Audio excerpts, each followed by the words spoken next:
Hello again, everybody, and welcome to another episode of Fun and Games Podcast. I'm Geoff Moonen. And I am Matt A.K. Stormageddon. And you're listening to episode 152. And we'd like to thank you for listening to our podcast. If you would like to listen to the full experience, be sure to purchase the full game when it's released. Because today we're talking about demos. Man, can you imagine if we released a demo version of this episode that was like just 5 minutes? Okay. We release these at 9 a.m. on Fridays. 8:45 a demo. This is a timed demo. I replaced the... Did it happen? You'll never know. If you're This listening, is the problem. This is why we're talking about it. So recently in the Discord server for the Certain Point of View Podcast Network, a Discord that you can join in the show notes down below, one of our listeners of the pod and a video game preservationist themselves, Renato, brought up game demo discs. And I had the stark realization that while Geoff and I talk about this a lot, and Geoff talks about demo discs a lot, we'd not talk about video game demos at all on the show in long form. And I really wanted to, because what video game demos look like now in the digital marketplace especially versus what they used to be like is completely different, and yet not. We've also had a bit of a horseshoe effect with it, because a lot of times if you think of, how demos used to be, you think of physical media that had the demos on them. But as far as I think of it, the first demos really, this isn't, but certainly a first movement, whatever, is shareware. A lot of independent PC game programmers, game companies, developers, Doom did this. This is what Doom did. They released the whole first episode of Doom for free. You didn't have to pay for it. It was yours. But that was only the first of, at the time, 3 episodes. And then when Ultimate Doom happened, they made the 4th episode. But if you wanted to play those were the things you paid for. So in a sense, you were both getting a full game experience, but also a demo of the full experience. And a lot of other developers of the time and the near future from that had variations on that. I feel like a lot of my early PC gaming time, what little of it I could have on a Macintosh as a kid, but it still was there, was I had something resembling a full experience. It wasn't usually timed and then it was done. It was you are missing a bunch of the features, or every time you start this up, please, pay for the game. Because it was essentially just a smaller piece of the whole thing. Hell, I remember the very first computer we had came with Eric's Solitaire sampler. I've never played the fullness of Eric's Solitaire, which had a lot of variations on it, but all it had was Klondike and 8-Off. That's how that came in, because at the time, putting things on physical medium for consumers in an easy and cheap way, PC kind of had that on lock, but consoles really didn't. Yeah, in the early cartridge days, I would consider the Mario Duck Hunt combination cartridge sort of a demo, because it's just I at least wanted that for Mario. And then I played Duck Hunt and went, this is pretty cool. It wasn't a demo. It was a full game, but it was a way to It's a compilation. expose. It's not a demo. Right. But early compilations, I think compilation discs for demos. And so early compilations were a way to get access to other things, but still get the thing you wanted. But in cartridge form, there weren't really demos. There were some compilation carts, but not a ton. And often they were either for promotion or for special events, or they were video games on their own. I think of the Summer Games ones and all of those kind of sports titles that were a compilation of mini games, right? But gave you this full experience, and it was its own game. But we saw those as full games at the time, but they just sort of foreshadowed what demo discs would look like. Right. And then it wasn't until the PlayStation, Xbox era that we really started seeing demo discs like we did on PC. I was the same way. I got a PC, a compact Presario that came with Descent. Mm-hmm. It was a demo version of Descent, but I think you could then also get you got this purchase code to get the full version of the game. Mm-hmm. I remember playing Descent a ton. I don't know that I ever beat it, but I remember playing it a lot. And I also remember getting a 3.5A floppy disks that were this is the demo of Doom. Yep. And to get the full version, you had to go to the store and buy the full version, but you could get these demo floppies at events or at certain software shops and things like that. The first demo I really, really remember buying a game just so I could get the demo is the PlayStation era. Often, especially Square Enix, a company that we're going to talk about a lot later too, at the time Squaresoft would with a game coming out, but a new, really exciting game on the horizon, they would do a demo disc in with that game. And one of the most famous ones is, of course, Brave Fencer Musashi, a game that I love, dearly love. Game. But definitely also only bought because it came with a demo disc for, it was Final Fantasy, was it 7 or 8? It was 8. Topal number 1, the 60 FPS fighting game with character design by Akira Toriyama and a dungeon crawling mode that came with the Final Fantasy 7 demo disc. Yeah, and I remember, I loved Final Fantasy VII so much. I was excited for a new Final Fantasy, though I would shortly then become disappointed. But also, Brave Fencer Musashi looked really cool, and it was one of the first games to really prominently feature voice acting in the way we know it today in a Square game. And so I was really excited to play it, and I ended up really loving it, but I definitely bought it because it also had a Final Fantasy VIII demo disc in it. Oh, yeah. I mean, outside of Squaresoft, probably the most infamous version of that where a game was sold on the demo, where you bought a demo and it came with the full game that maybe you'd play, was Zone of the Enders on the PS2, a Konami title that came with a demo disc for Metal Gear Solid 2.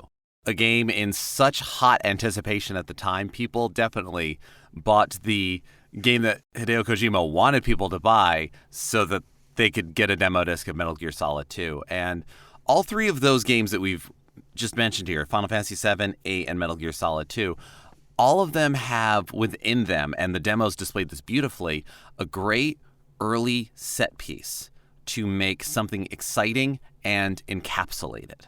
Final Fantasy VII really started with just the first few minutes of Final Fantasy VII because it opens in media res on an action-packed terrorist action, a bombing run, let's go. Final Fantasy VIII has a much slower opening, but it has a whole military exam. You're doing a whole thing that sort of echoes Final Fantasy VII, the bombing run. You're not blowing anything up. You're meant to be defending and securing, but it still contains that same sort of action. And then Metal Gear Solid 2, it was the tanker chapter. Yeah. And you got to play as Solid Snake in PlayStation 2 graphics. You got to enjoy all of the weird little ways that they made that area interactive. And it made you excited to play as Solid Snake for the entirety of what the full game would be. Hot damn. And you didn't really have to change much. Yeah, and I think we should talk about that, right? What is a demo, for those who might not know somehow, is most demos and demo discs, specifically at that time, were a small section of the game that you could play, either included with another game or for free. They often came in magazines too, that would get you hyped for the game. Of course, the most recent example of that was the first 2-hour chunk of Final Fantasy 16 that you could just download on your PS5. PS5 only. Yep. And you would get the first 2 hours of the actual game and then an hour of a combat scenario that's only a little further in the game, but just to get a sense of the differences in combat, because there was combat in the base story demo as well. And earlier in the days of the PlayStation and the Xbox specifically, I remember most fondly, what was interesting about demo discs back then versus the PC is it was so ingrained in the media we consumed. I think about magazines, which were definitely more popular then than they are now, though there are still some great ones that you can get if you want. All of those magazines would come with often a demo disc that was this compilation.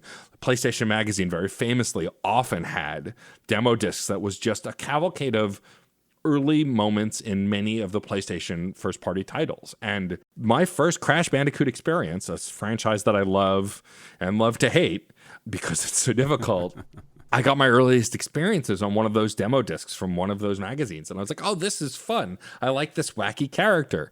Let me go try and play these Cash Banuka games if you are a Catechris fan. And I really love that those existed because I got all of those magazines. Because again, as we've talked about on the show, because we did talk about magazines in a previous episode, that was the way we got our gaming news back then, to not sound like an old person, but it really was we would get these magazines and then read and look at all these pictures of these upcoming games. That was the way we consumed it. So to get something physical that let us play previews of some of that stuff in that magazine also was mind-blowing at the time. Oh, yeah. And yes, the old man moment of it was faster to wait for the magazine than to wait for your modem to load up the pictures. Pretty much. Seriously. But yeah, it was little moments that built up anticipation. You could look at the same screenshots over and over in the magazine. You can play the same level, stage, period of time, portion of the game over and over again. And A lot of times people know the very beginning of a game very well because everybody plays through that same experience. And sometimes everybody knows the first stage of Parappa the Rapper because Chop Chop Master Onion stage is what is on demo discs. And Parappa the Rapper was on a fair amount of demos. So most people know Kick Punch. They know it's all in the mind. So there is also that. And there's this very interesting phenomena that I hadn't considered talking about, but I at least want to mention. That same way that, when you're a kid and you only have a few games, you play the crap out of them. Some folks, really all they had were the demo discs or like a game. And so you get so used to playing that demo over and over and you know it and you learn it and it can become a full-on. Some of those demos are longer than some arcade experiences. Like, let's not sell them short on either end. But then when you finally get the game, you play the bombing run of Final Fantasy VII so many times, and then when you finally have the game and you've got some familiarity and that gets you in there, and then it's all new territory. It's sort of delayed feeling of the world opening up that I don't know if every game needs to have it. I don't know if we've completely lost it. I don't think we have, but it's harder to find. And definitely you get that with demo discs, not just trailers, not just magazines, whatever else. It is, you are playing your trailer is what a demo kind of is. But it is also, and can be, a complete gaming experience. It's very wild like that. And it's one of the reasons I'm so fascinated by them, because also you so rarely, I'm jumping around here, I don't care. You so rarely get the final version of the game in there to take a game you love and then go back to the demo and then go, but wait, they weren't there. These textures look weird. It's like hearing an early recording or an early take of a song you love. Which is called a demo. So there you go. Yeah, well, it's funny. I have a very shameful music nerd video game fan admission to make, but I was that Parappa the Rapper fan. Like, I played that demo so many times. Did I ever own the actual game? No. But I think also because for me, we only had a few games back when we were younger. We had to enjoy and replay those games. The demo, because it was a song and I liked music, it was just fun to replay the Master Onion stage because I liked the song. Yeah, and Parappa the Rapper as a game is fairly short. So there again, if you're paying full retail price for a game, it's like, well, how long is it to beat this? It's like 6 stages. Each as long as Master Onion? Yeah, because they're songs. Oh, let me buy a Final Fantasy or something with the same amount of money. Let me, whatever it is. This would often happen. So it was one of the criticisms of the game. It was revolutionary. It was super cool. It ignited so many things. And it's kind of short. So yeah, a lot of people didn't get it. I mean, also because of all of those factors, I don't think it ever had a point where it was like really cheap to buy. Right. So yeah, I don't think that's a shameful thing. I guess it would be more shameful to be like, I had the demo disc, I never played it, or I tried it, didn't like it. Parappa the Rapper. Fair enough. But yeah, I mean, I think what's really interesting about this era of demo discs and demos also is like, because it was before playing games online and having online stores was super prominent, this was the way that you learned about new games besides renting them, right? Renting is a form of demoing the game because you would have it for a short period of time. And it's a time to demo. Right, essentially, yes, which are more popular now on downloadable platforms. But this idea of getting a disc that had just a bunch of weird games, I mean, it's how I played Bushido Blade for the first time. I played a demo of it on a demo compilation and ended up buying it and loving it. And for those who don't know, Bushido Blade was this very artistic fighting game where you played as these different samurai and Ronin kind of warriors. And it was true to life in the fact that, like, you're fighting with sharp swords. 1 or 2 cuts, you win, right? And it was all about the environment and dodging and avoiding to get those couple of cuts and win the duel. Really a fascinating game that nothing has come out quite like it. And, like, you could get that experience so easily in a demo. And there were a lot of arcadey games at the time that were very customizable for demos to get that experience across. Like, just in the same way that with Final Fantasy VII, you did the bombing run because it gets you hooked because it's so action-packed. In the same way, the more arcadey titles were designed for demos in the sense that you could get a lot of that experience very quickly because it's meant to be fast-paced in that way to get you into the game. And those games are designed to make you want more. Yeah. So if the concept is proven to you and you only want that much, cool. You're not going to be mad about purchasing it and being disappointed. But you might recommend it to somebody who would. or you are somebody that absolutely needs all of the weapons and needs all of the fighters in Bushido Blade and needs that full experience, needs to play all 100 levels of whatever it is that it might be that you're only playing 2 or 3, and that gets you in there. It's also the experience of getting to bring home a store kiosk, walking around Toys R Us or KB Toys or any other. Okay, if you haven't looked at an old toy store kiosk for video games recently, look them up. There is not a sane design in the bunch. All of them have some kind of Matrix by Nickelodeon kind of vibe to them, one way or another. Jesus Christ. It's incredible. So accurate. That's such a great description. It's just like the chunky CRT. You forget how chunky the CRT. Like it's so funny. If you have nostalgia for it, break it. If you have no nostalgia for it because you're too young, gaze upon what we had to deal with and just shake your head at us. We deserve it. But you get to bring all of that home and have those few minutes. And, thank you for playing in my game. Yeah, totally. Geoff, I'm curious because you don't just collect video games, but collect demo discs specifically. You're often on the lookout for them. Do you have some favorites, like favorite brands, company, or like just like runs of a certain series? I suppose, yeah. There's a few worth talking about.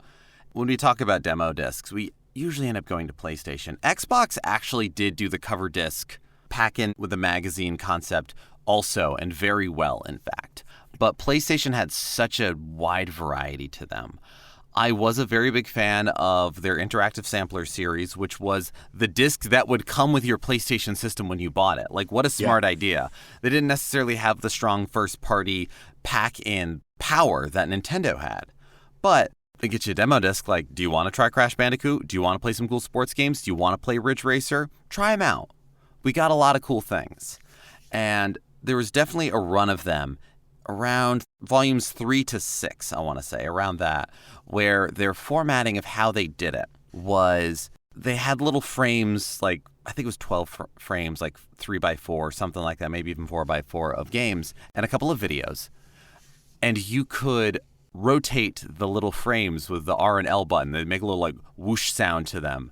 And it was just a cool little thing like, oh, wow, I'm like interacting more with just this whole thing. I love that stuff. Astro's Playroom was way too much fun for me on the PS5. It's insane. But if you flip all of them around, some of them had button combinations. And if you pushed them, they unlocked stuff. Sometimes it was codes to the games you were playing. Sometimes it was a video. Sometimes it was other demos. Amazing. And it was incredible. But talking about any of this, I would be absolutely remiss if I didn't talk about PlayStation Underground. Yeah. Because, PlayStation Magazine had pack-in discs with demos and all sorts of things. PlayStation Underground was intended as a disc-only magazine, as a periodical, a publication, whatever you want to think of it. And they only released 17 of them. They released them quarterly, and they were a mix of, they were game demos, yes, but there was also cheat codes. There were save files you could download onto your memory card, maybe something that got you further in a game or unlocked something wild for you. There were previews and content, interviews with creators. There were cheat codes on those as well that would unlock all sorts of things. I'm pretty sure, I'm not double checking this because I want to be corrected if I'm wrong. There was one of those PlayStation Underground discs where if you entered in a button combination, you got to see the music video for Korn's seminal hit, Got the Life. Amazing. And that might have been on a sampler or a different demo disc or something, but it definitely was a cheat code so that you could watch PlayStation resolution graphics of Korn's Got the Life. And they definitely were not the only music video that showed up on that because it was very much about selling that attitude at the time. Right. And so there was plenty of that. Whereas, the Nintendo 64 had to follow through with what the SNES and other cartridge-producing systems had to do, which was if you wanted people to get hyped about the game, you had like VHS tapes to watch. Right. I remember the VHS tape for Donkey Kong Country, and I think they did one for Donkey Kong 64 as well. Mm-hmm. Definitely Diddy Kong Racing. But that's the closest they got to demos. But PlayStation, there was an interesting amount of old betas to look through, cool things to discover, and just a general feeling of demo as puzzle box, which is a concept that I don't think I'll ever get tired of. Yeah, for sure. And I think there was this experience to it in the same way we talked about with PC. I think PCs has had demos longer just because they've had discs longer, right? Absolutely. CD-ROM were around before our PlayStation and Xbox counterparts. And even before modern PCs as we think of them, I mean, we are phasing out the CD drive. Right. But before the CD drive, there were floppies. And before that, for non-Americans who had stronger PC markets like the ZX Spectrum and the Sinclair markets, they had cover tapes, cassette tapes that would have demos or full games or just all kinds of who knows what's on this tape, but it's part of the magazine. Oh yeah, PC Gamer, I think, ran cover discs from 1994 to 2011. Wow. That's impressive. And like, it's funny because we talk about demo discs and they aren't really a thing that exist in the same way anymore. Now, most demos you can get either if you're looking on platforms like Steam and Epic, they just have a demo that you can download as a version of the game. We lauded some indie games that had demos earlier even this year. And like on consoles, it's mostly the same. I mentioned the Final Fantasy 16 demo earlier, but like Nintendo's done it for almost every major release now. For sure for the Pikmin games, they even released demos of the re-releases of the original Pikmin games on Switch with demos. It's very much become not just try this game to see if you like it, but try this game and get some progress to then move over to your main game. I think one of the coolest things that modern demos have done, as I alluded to with Final Fantasy 16, and a lot of RPGs for sure have done it the most I've seen, is you get the first couple of hours of the game and that's the demo. And most first couple of hours of most RPGs are pretty action-packed to kind of pull you in, right? Or very narrative heavy to pull you in. But then you can transfer that demo data over to the main release and pick up where you left off. Most famously, one of the ones that had me gobsmacked, and I played a lot of the demo and still haven't moved it over to the full game yet, was for Dragon Quest XI. It was massive. 11 hours of gameplay that then, I mean, it's also like a 100-hour game, but like 11 hours of gameplay in a demo, that's unheard of. That's longer than some full games. And so I think that's been one of the coolest things about the digital versions. I do miss the physical discs and the physical versions and what came with what. But this idea now that I feel like we should have come to sooner, but I'm so glad we have, and I hope it continues, is play this demo digitally. And then if you buy the game, digitally or physically, that data transfers over to the main game so you don't have to start from the beginning again. You can just play from where you left off. Yeah, it's a fun variation or kin to cross-save. That idea that, like, yeah, you play the demo and they don't feel like they need to make it too small or anything like that to draw us in. It can be as big as it needs to be for us to get interested in the game as gamers. And yet not feel like, oh, now I need to go through that whole tutorial sequence again. Oh, my God.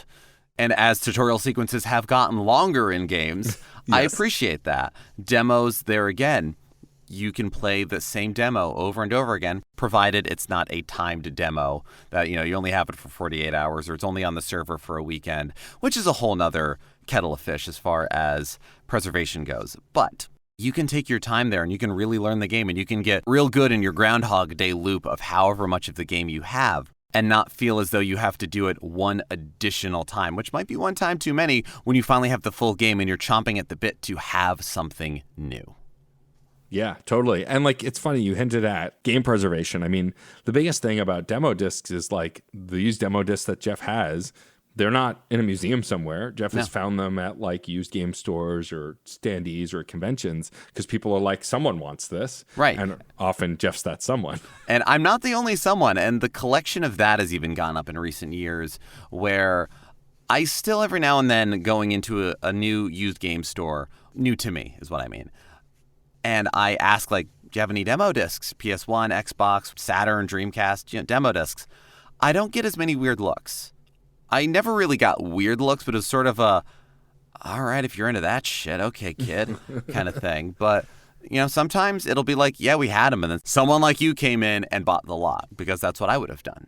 I find it good preservation. I find it a wonderful look at the culture of the time because the artifacts around it, whether it's the packaging, the menus, the fact that some of these, I think it was a PlayStation Underground, and it might be the one that everybody had, the Holiday one, Volume 1, Issue 4, has Final Fantasy VII stuff on the back, etc., opens with outtakes from a PS1 commercial. It's those artifacts as well. And digital demos can often, for me, carry the same problem that digital games in general do, where I have ADHD. I lose things physically in a corner that I walk past every day because it's now just part of the background. And you want to take away the physical artifact? I'm never playing your game. It's probably a great game and I would love it, but I'm never playing it because I keep forgetting it exists. And demos for that can be the same thing, where on the flip side, you put in a physical piece, whether it's the Squaresoft demo that's only got 1, maybe 2 games, or a sampler pack that's got a dozen. Something draws you in, some part of the ritual does it, and you're able to check it out.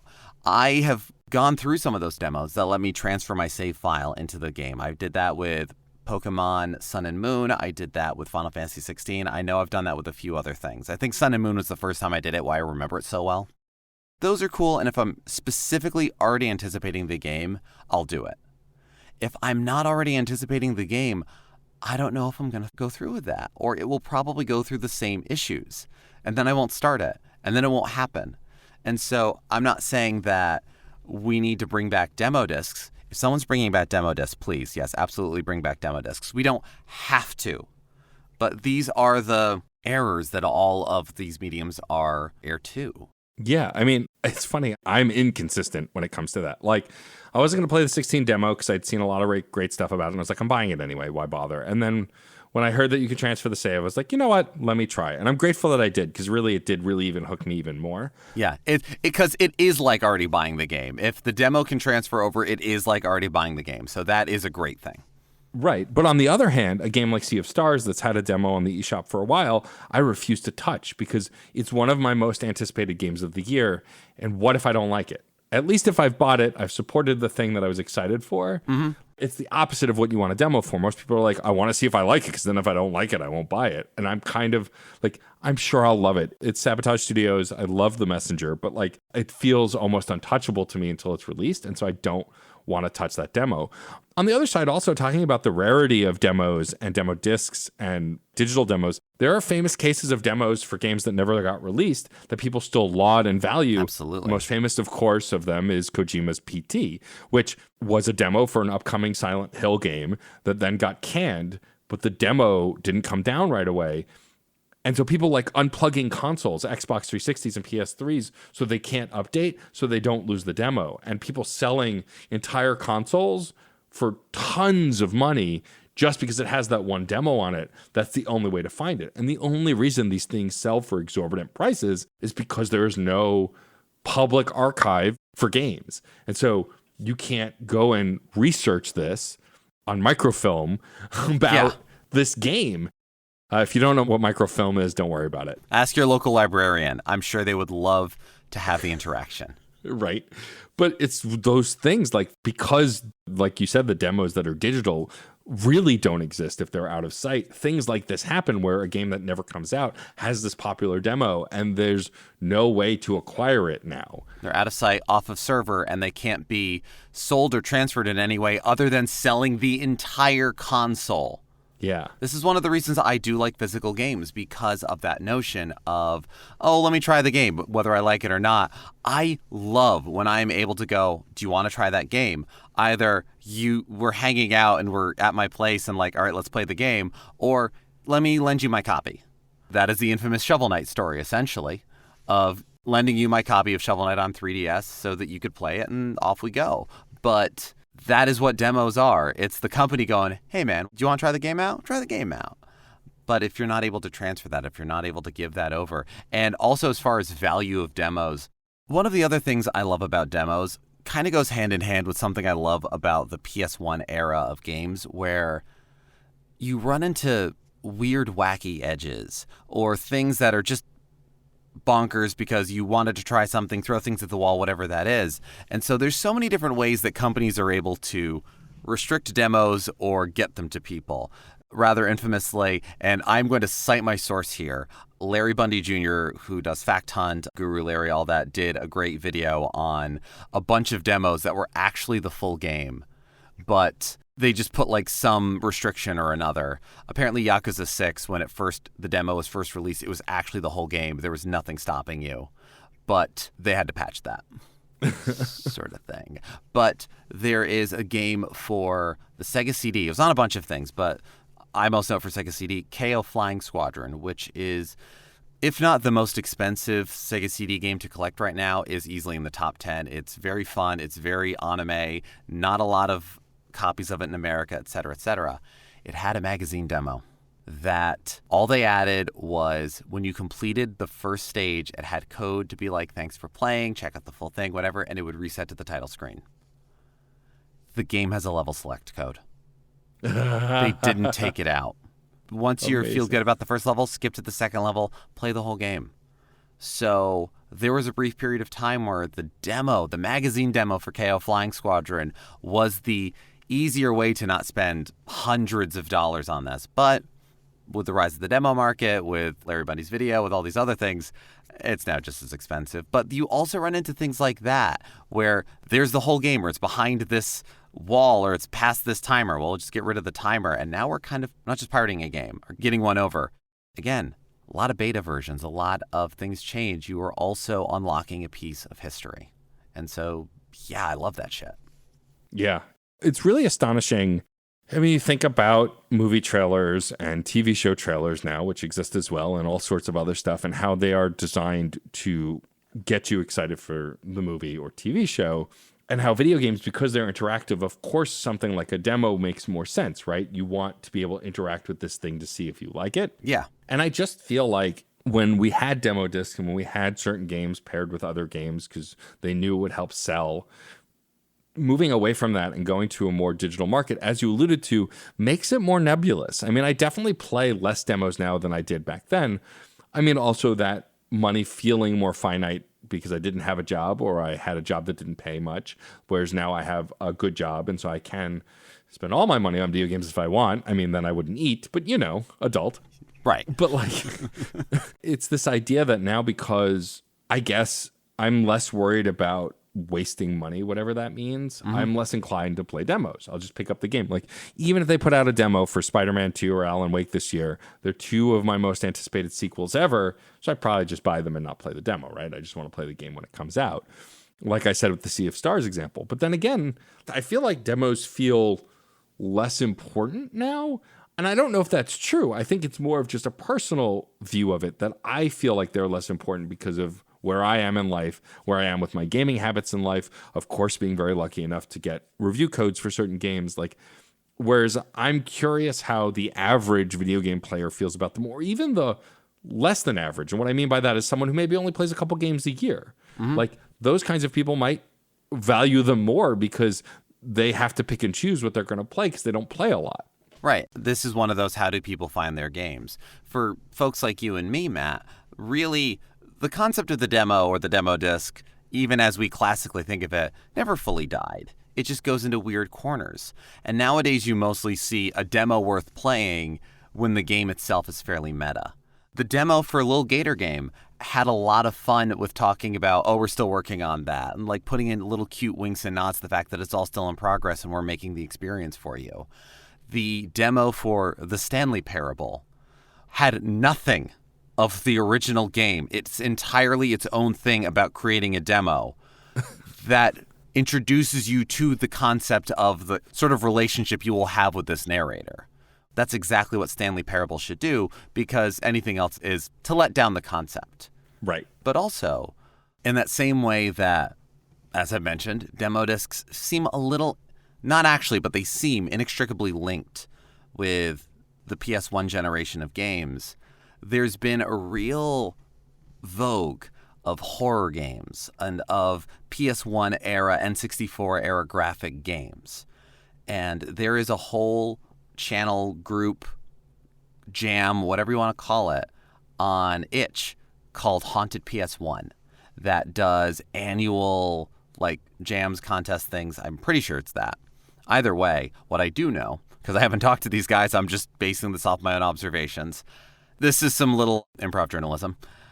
But what they do is they release haunted demo discs. Anything from like a dozen to 24 games that are all small pieces of a horror experience. And so you can check all that out. And they even will set some of them up as if they were they had those sort of old menus. They had that whole sort of thing going on. And I haven't gotten a chance to delve and dive into it super a lot, but it is very cool. And it's an interesting twist on the idea of, I don't know how many of these are actually demos and that the folks that make these aren't turning them into something bigger. But that's sort of like how game jams are, where concept can become a bigger game. But you are getting this whole experience that is composed of all of these other smaller experiences. And I want more games to do that. I understand how difficult that is to coordinate, but I heavily appreciate it when it happens. Yeah, I mean, there were several games that were covered on the Game Theory channel and some other places too, where there's like these fake game demos or fake PlayStation or N64 era games that are telling you about heinous things that happened to the creators.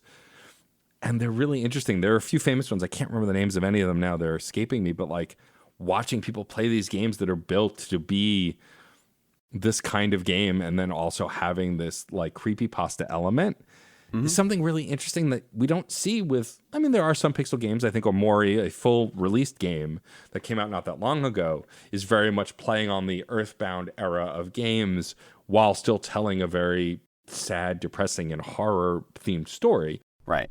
And I think that rise, you look at games like Signalis and some other games that come out in the last few years that are kind of playing on that. And I think it's, all of that is born out of this existence of we used to get these demo discs, like, think of the Ben Drowned thing with Zelda and all of that. Like, all of that comes from a place of like these things that were physical, that were made. And what if something went wrong? These artifacts. Yeah. What if these artifacts had the supernatural element? And I think that's something that obviously we can do with these digital versions because that's essentially what they are. They are designed to be like those old school analog things. It's just a new form of analog horror that I would have never thought of that's really interesting, right? Because it's not truly analog, because it's not using that media, but it's limiting itself as if it were that media. It's living within the trappings, absolutely. Yeah, it's really interesting. I think that ultimately with game demos and the way we explore them, now there's this subculture that is based around things that really existed.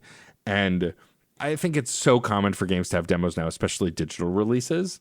I would love for some companies to do more interesting things. Like I could totally see Limited Run doing a demo disc sampler of just some of their games that they're releasing physically, right? That would be super cool. Right? It seems like a company like Limited Run would be destined for that. In the same way that they've done some Prima guides more recently to kind of recapture the past. I would love for some company, I don't know who, to do authorized or unauthorized demo discs that had a variety of games on it that I could just buy the sampler and try it out. I think actually for limited run games in particular, because they are trying to roll out their, I believe it's the Carbon engine, their own engine for more easily bringing older games to newer systems or more modern consoles, that is, they probably have a better landscape from there with which to go, okay, well, when making these deals with different publishers and folks sort of negotiating for, do you want to place on this year's demo disc? Whether that's an end of the year or start of the year or something like that. It is a little tricky for limited run because you can sell that demo, but is the game already sold out or is the pre-order already passed? Right. It's something to consider, but I think you're right. If not limited run or special reserve or any of those other companies, special reserve is actually where, because we also run into things that kind of, to go back to the very top of this episode, things that feel like demo discs but are actually compilations. Things like the Indiepocalypse releases that happen every month. Or actually on special reserve games, there were plastic cassette tape USB drives that contained all kinds of indie games with commentary and all this stuff, and they were gaming mixtapes. Amazing. And all of this is to say that, yeah, all of these concepts, whether it was a cover tape, whether it is a PlayStation demo disc, whether it's trying out a little bit of something that isn't quite finished, I think we're not past needing those. We're not past interest in those. And certainly, Matt, you and I are of that age where folks that are running game companies or at least heading up teams similar in our age and being like, you know what I miss from my childhood? So we're getting that nostalgia, whatever. Right. But I also do think that there is, if not that specific, there's plenty of moments like this that developers of all stripes and of all sorts of team sizes look and go, but how do we do that now? Or I've always wanted to do something like that. And so I don't think these will ever fully go away. But yeah, I miss demo compilations. Because going through Steam Next, I downloaded a ton of demos. I'm excited about all the games. Haven't opened a single one. Yeah. But if it was on a compilation, maybe I would. Maybe I would. Yeah. I think also a final thought here for demos is my favorite thing about demos, especially modern digital demos, is being able to say, hey, play this thing. My favorite experience from this year, and probably my favorite demo experience for a long time, is hot off the heels of PAX East when I was headed home. After unanimously awarding our game of show, I realized that game, Slay the Princess, which I was wowed by a floor demo of, that same demo shortly after was released to Steam. I think they had a previous version, but then they released this version, which has multiple of the princesses. Yes. And I immediately messaged you and said, play this game. Don't ask me questions, just play it. And you did, and thanked me for it. And that's my favorite thing about demos. I got to go home, and my spouse, Sarah, likes games, but isn't as into video games as we are. I got to have them sit down and play that demo. I walked away for like an hour, came back and went, did you finish it? And they went, yeah, like 3 times. Yes. When does this come out? Yeah, exactly. So Slay the Princess for sure is one of those examples of like, this is a game I probably would have passed by for no good reason. I just would have on the show floor because so many people were talking about it, and I went to check out that demo and was so, again, it had the impact within minutes of playing the demo. You saw what the game was and got the read on it. Being able to then tell you immediately while on a train home, play this thing was really, really neat. And probably one of my favorite demo experiences of the year, if not in recent memory. Yeah. As a person on the other end of that exchange, I would agree with that. Again, there is a point to demos. It's a try before you buy. You have publishers and developers at conventions having people try out the games, whether enthusiasts or journalists, and giving feedback and trying things out. There is still so much of a reason for all of this. A lot of this is just kind of talking about the forms it's taken, and are there forms we should go back to? Are there forms we should eschew? What is the current market for all of this? But yeah, at the end of it all, it is getting folks interested in the games that are coming out and helping us all make good recommendations to each other. Absolutely. I am curious, listeners, what some of your favorite demos are. I know a lot of folks around mine, Geoff's age, the Brave Fencer Musashi was sold on that demo. But I'm curious, did you have favorite demos growing up? Was there a demo that absolutely sold you on a game that you wouldn't have played otherwise? Why do you or do you not like demos? Do you think that they kind of rip off the experience and give you like unreasonable hopes of what's to come? Or do you really love getting this preview? Yeah, what are the games that you only know as demos? I have never seen Blast Chamber on the PS1 anywhere in real life. Now that I've said it, I'm going to see it every day. But by gum, that sort of okay game where you were running around with a bomb and you could rotate the screen and it was 4-player mayhem. Cool. I only know it as a demo. I don't know how big, small, whatever the game is. What are games that you know in that way only as demos? What are the games that the demo wowed you and got you to follow through on it? What are the demos we should play? Subject us to things, good, bad, and different. As long as there's a way for us to play it, like make a recommendation, because that's how we get these things going. That's how we get these ideas back and forth. Either way, let us know, because there's so many great ways to let us know. You can find us on Twitter, X, whatever, Instagram, social media, those things. We're across social media at Fun and Games Pod. You can email us at funandgamespod@gmail.com. Let us know what you thought of this episode, previous episodes, what you'd like us to explore, or who you'd like us to speak with on future episodes. You could go to certainpov.com and find not only a permanent invite link to our Discord server, but all sorts of other fantastic Certain POV shows. If you want a direct line to all the things that we're working on and want maybe to consider another way to support us, a more direct way, you could go to our Patreon, patreon.com/funandgamespod. You don't have to donate anything, but if you have the means and the want, we appreciate anything you can contribute. And some are even up on the high scoreboard, and we'd like to shout out our high scoreboard today, which today is Alex Lavelle, Case Aiken, Daniel Needon, Roger Reichard, Alejandro Alves, Film It Yourself, Patrick Edwards, Rob Tremarco, Robert Proyne, and Sean Bowen. Thank you so much. Please enter your initials and then look out for our upcoming release. Also, a little bit of housekeeping before we really wrap up. For many months now, apparently, we have been linking to the wrong Spotify account. Turns out we had two. We were overachieving. I was curious about why our show art wasn't showing up on Spotify, and I reached out to Libsyn. It turned out it was going to a different feed. So through many hullabaloo, we finally got the feed without the show art deleted. But that's where a lot of our ratings were. So if you've rated the show already, I'm asking you to please go check again. And if you don't see your rating there, when you click on it or it says you haven't rated it, please listen to the show on Spotify and rate it again, because we lost half our ratings because it was all to the wrong feed. I don't know how long these two feeds have existed. So there is also a chance that maybe your feed is gone, or you found the show and you can't understand why you weren't already following it. So also go, it should be the only Fun and Games feed now on Spotify, and refollow us if you're not already. Apologize for this inconvenience. I'm glad we solved it, but annoyed that we solved it so much later after we could have. This is the nature of it. Sometimes you fix things as soon as they happen or as soon as you know about them, and that's all we could do. But all of these links are in the show notes for this episode, no matter where you are checking it out. So thank you so much for listening. We couldn't do any of this without you, and probably wouldn't have been able to find that second Spotify feed without you. So thanks again. And however you want to reach out, discuss this with others, discuss this with us, this is a conversation. Thank you for being a part of it. I'm Geoff Moonen. And I am Matt, a.k.a. Stormageddon. And happy gaming.